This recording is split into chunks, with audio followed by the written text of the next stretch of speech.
D5, D5 Clark, and the little baby infant that died. And then after that was my sister Sadie Lee Clark, lives in Gonzales now. And next was Dorothy Clark, lives in Gonzales now, and on a mission for the church. And also next was David's sister was Jessie Mae Clark, and lives here in Baker with me. And that was about all of it. That was all of it. Can you tell about, do you remember when the missionaries first came around, or about how your dad was converted to the church? Well, the missionaries back there then, it wasn't no roads and highways and anything for them to travel, so they just had to find their way through. I don't know how they ever found out a place. I really don't. But we lived up in there. It wasn't no roads back there at that time, and highways for them to travel. I believe the railroad was in. Maybe they come down the railroad. I don't know. But how they found out a place to begin with, but they did, and they usually stayed about a week at a time at one place. They stayed about a week there to have a home and had cottage meetings and whatnot. So, sure enough, my father and mother and grandmother and all of them, and Uncle Calvin, they joined the church back there early. I don't remember what year it was, but before I was born. But anyway, that's how the missionaries come through that way, and then they was keep coming back every 2 or 3 years to bless us children. So all of us got blessed, and all of us got baptized in the church, which was wonderful. And but we never had no church or nothing. We did try to have a home Sunday school time or two, but it always go kerflump.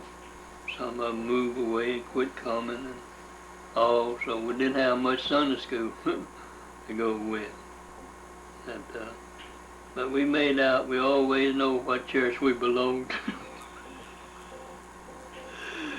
We held to the faith. We held to the faith. We didn't go into none of these other churches. We knew them. We knew it was good for our father and mother, so I knew it was good for me. Till I got bigger, and all.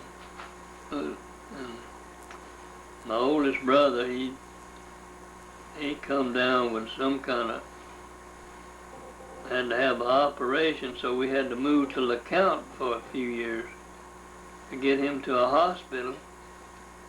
So while we was in LeCount, Papa and Mama bought out a restaurant. So we run a restaurant in LeCount for 2 or 3 years while he was in the hospital recuperating.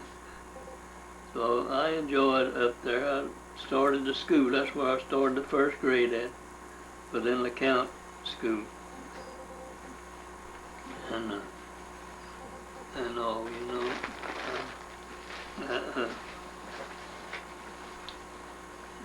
We didn't stay but 2 or 3 years. We moved back to Turk Creek. Papa just had to get back to Turk Creek, the old farm, which I don't blame him one bit. I was ready to. But my oldest brother, he thought he'd lost too much. He dropped out of school. He didn't finish. But my other brother, Floyd, he finished at school in LeCount, graduated from there, and then went on to LSU. And then we come on back to Turkey Creek.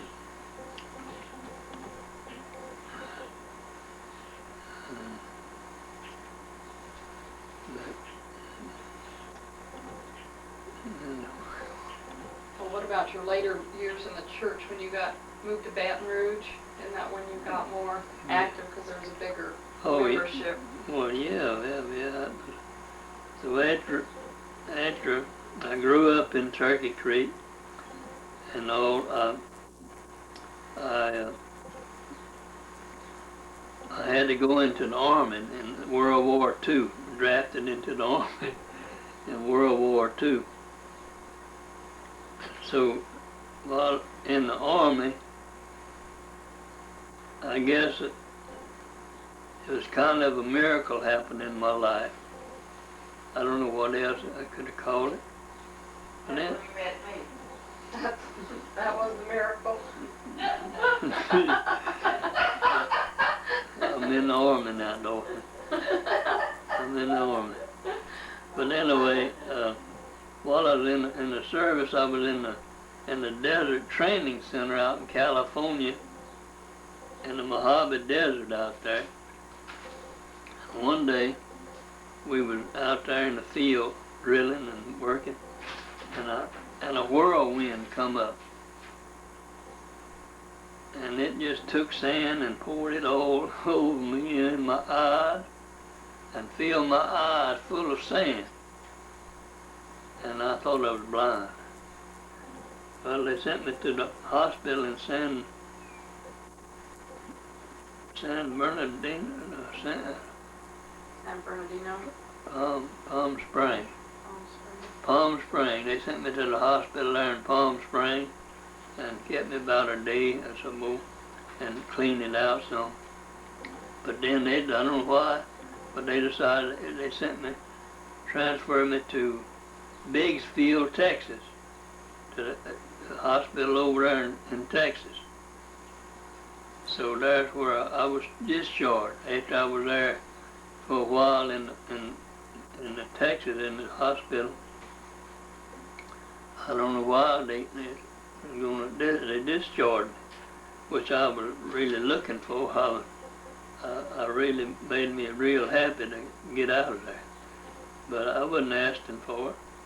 But anyway, I heard in the meantime that my company that I was with, we was a hot outfit. It was it was ready to go overseas whenever I come down with that eye problem.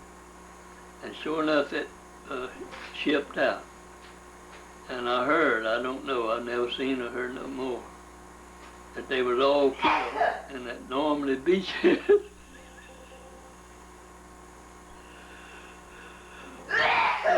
They was wiped out over there. And so I call it a miracle that I got out of there and got discharged to come back to Louisiana to help build a church up. I really do believe that. But anyway, in the meantime, I got married and went over to Gloucester, Mississippi. I worked over there a little bit, and I got married to Dorothy Shuckrow.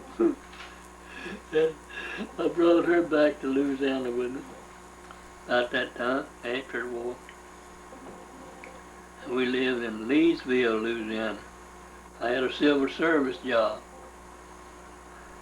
there at Camp Pope, so I worked there, and Dorothy was my wife then, and Reuben was born. He's about 3 months old when I was discharged out of the army. So what I did, I come back to Turkey Creek from the army, and she was over in Mississippi, so I had to go get her, and the only way to go was by bus. So I caught the bus out of Turkey Creek to Baton Rouge. And another miracle seemed like happened in my life. My boyfriend, Dennis O'Banion, was there. And he wanted to know what I was going to do when I come back. I told him then, I said, I don't know. But right now I'm going to get my wife and boy. I go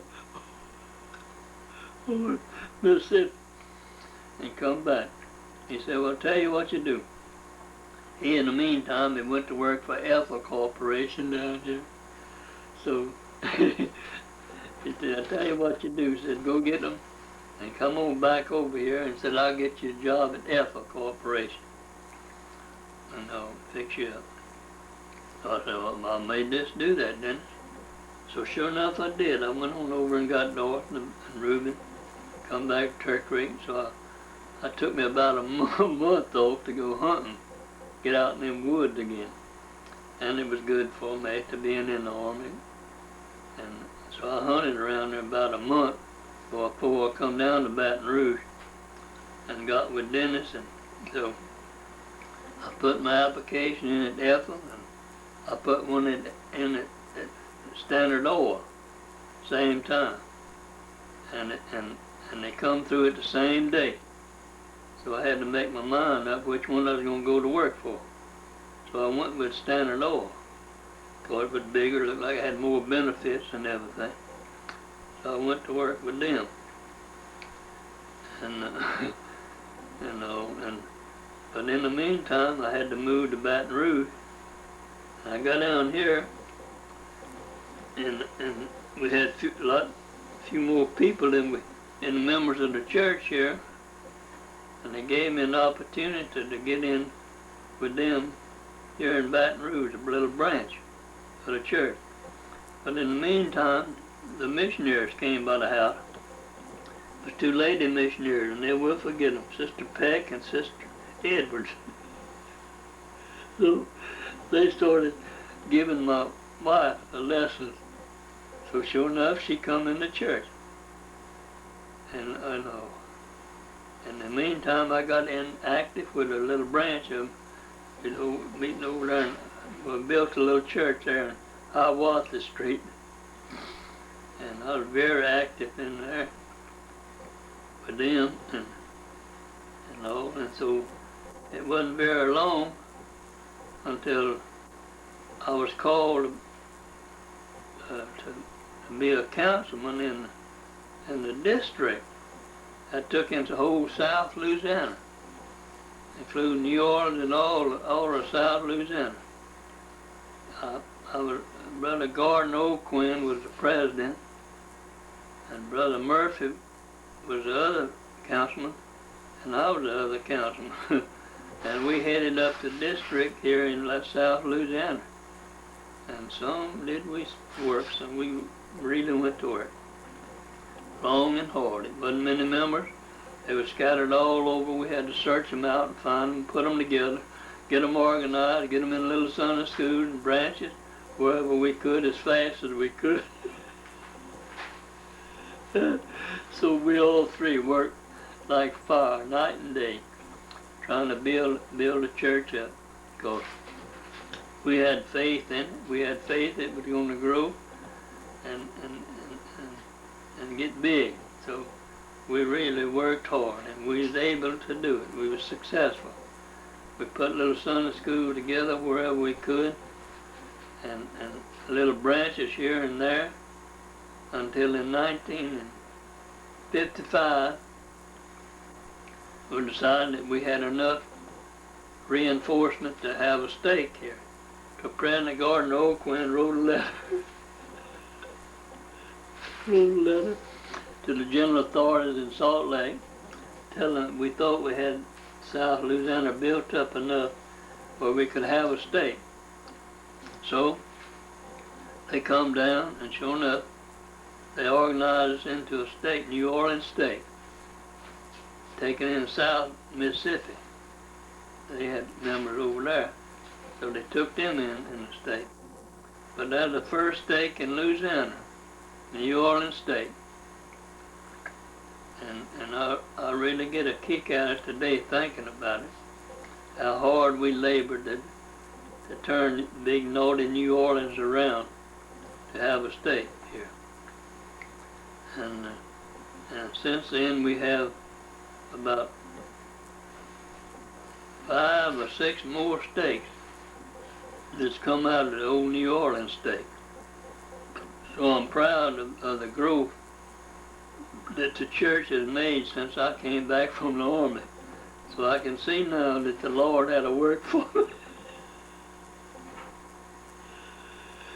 He had a work for me, building up the kingdom of God here in South Louisiana. And that's what we did.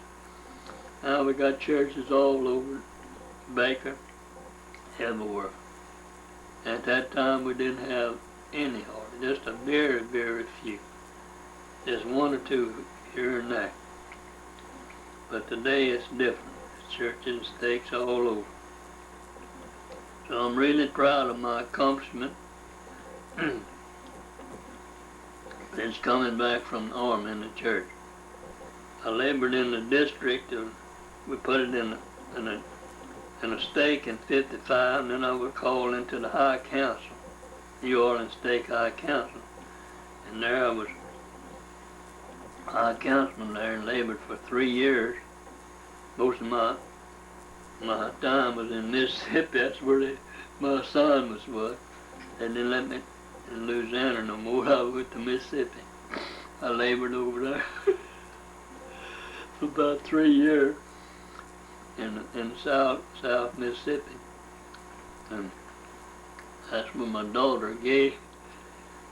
I was over to Liberty Branch at one time, and that's where she met her future husband, Bert Lathan. Anyway, but after I was in the High Councilman there for 3 years, they signed me to Baker to start up a branch over here in Baker in 1958.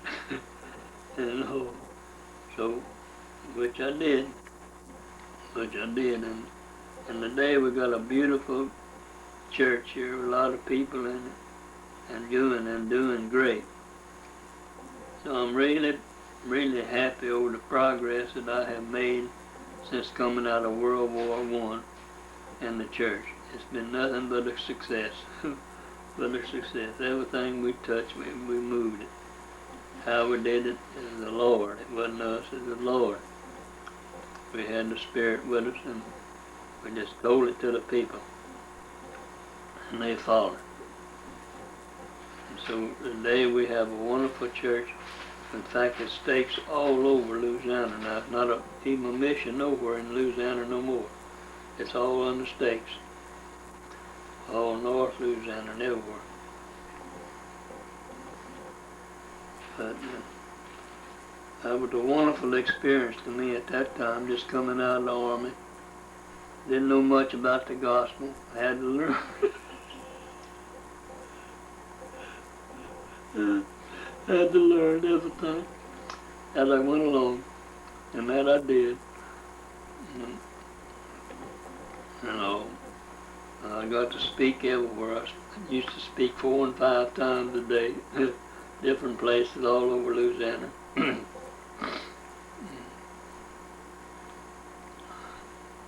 So it's been a great life for me.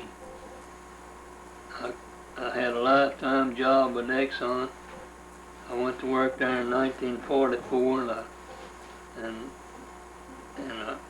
I retired in 1973. Had a lifetime job with Exxon, a good job, and I was able to help the Lord out a lot.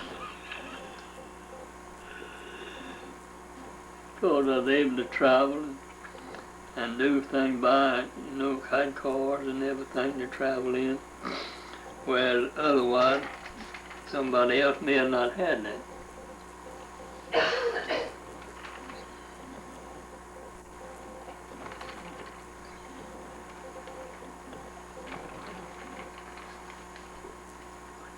So,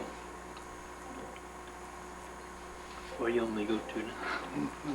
Do you remember when you were baptized, where you were baptized, or? Well, yeah, but I think I was baptized at around 9 years old. The missionary didn't get back regular. I was around 9 years old before I got to be baptized. Me and Maud was baptized together out of the count there. We were living in the count at that time, and we were baptized in a bayou out there from the count a little ways, in a bayou out there at night. Only time we could do it. And why at night, I don't know. Missionary, I don't know. but I remember it was getting dark, or sometimes getting late in the evening before we was baptized. And that's where I was baptized, out of the counter in the bayou, around 9 years old. And I sure was proud of my blessing, what the missionaries gave me when I was a baby. When I came down here to Exxon, I didn't have no birth certificate. So they called me in out there one day and wanted to know about my birth certificate. I told them, well, I didn't have one. My mother went to a midwife. And so they said, well, we got to get you one because you won't be able to have a record or something to get you one. I said, well, the only thing I know that could verify was I was blessed in the church. About when I was 3 or 4 months old, back there then, and they would be in Salt Lake City, Utah. So that fella wrote up to Salt Lake, Utah, and sure enough he got it. They had it on record. So that saved the day for me. My blessing paper. Verified it and everything like they could get me a birth certificate. So they was able to get me a birth certificate from that blessing paper. I really was happy over that. What else? Tell us a little bit about your father and mother, what you remember, what they looked like, what their personalities were, any experiences you had with them that you remember. The only thing, how I looked, my father looked, I guess. The fella yesterday at the reunion over at Turk Creek said he looks like his daddy every day. Odell told me. He's looking like his daddy hardly every day. I know, But anyway, my daddy was a fine man, my mother was a fine woman. She was a real mother. Oh, I can't hardly say enough about them because they both was tops in my books, And my father, he always liked to hunt, and I guess that's where I took mine after. He liked to hunt, and I liked to hunt. So I spent a lot of time in the woods with him hunting, squirrel hunting, coon hunting at night.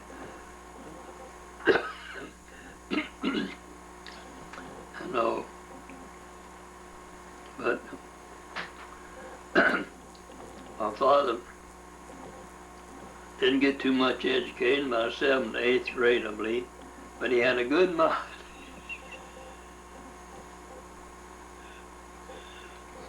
He had a good mind on it. He could figure things in his head faster than most of them can on the book, on the paper. Of course, he had to have that mind to run that sawmill, figure that lumber. I found that out. He could figure a bill of lumber, a load of lumber, while the other person was trying to get the paper out, figuring. But he was good in math.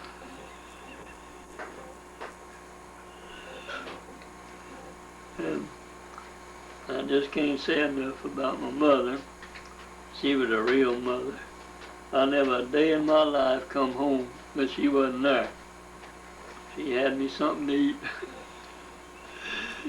And had everything, cooked up in the safe. We had food then in the safe. We didn't have no ice box. In the safe, they called it. Screen in where it'd be cool a little bit. But it was always full of food. She would cook sometime 2 weeks in advance when it was around holidays. Or cooking pies and cakes and fill up the place around there with pies and cakes. But she was a real mother, I tell you, she was a real mother. She always wanted me to dress up Even around there in the country, going in little house parties around there, he'd make me put on the tie. Yeah, she was something, I tell you. So I really enjoyed my boyhood days at Turkey Creek. Couldn't ask for better. I don't guess no way. We didn't have no problems back there then like they have today. And that was a great blessing, man. But never heard of no problems like the stealing or breaking in houses or robbing, all this stuff going on today. We just didn't have it. Everybody was honest, you could believe them. You know. So I just really had a good boyhood life growing up in the country in Turkey Creek. I still love it to this day. We all went down there yesterday, the family, to Turkey Creek to an old aunt's reunion. She's 96 years old. That's my father's youngest sister, Susan Hazelton. She's 96, and we all went over there yesterday and had a reunion with her. She's still living and getting along fine. So we certainly enjoyed the day over there with her. Wish all of y'all could have been with us. And what else? Do you remember your grandparents at all? Like Believe? No. And Margaret Ware? No, I remember Margaret Ware, my grandmother, yeah. She stayed with us after Hypolite died. Papa brought her to the house and she lived with us till she died. I believe she was 93. She lived to be 93 or something or other. I never will forget. She was a small woman and all, but had plenty brains and all. And I never will forget when she died, Papa made her coffin out of lumber, cypress lumber, and buried at Turkey Creek. But I remember her good. But Grandpa, he died before I was born. But I never did know him. But I understand he was a typical Clark, looked like all the rest of us, according to what I can get together from the rest of some of the older family. But he died young. I don't know what killed him, something. His stomach, had stomach trouble somewhere, and the doctors, they couldn't do nothing back there then. I understand from Aunt Susan that he was gored, attacked by a wild boar. Yeah, while he they was hunting. think of it. It damaged his stomach, and Right. from that, yeah. Yeah, that's what I understand too. So your dad, Hardy Clark, was the oldest child? Yeah, oldest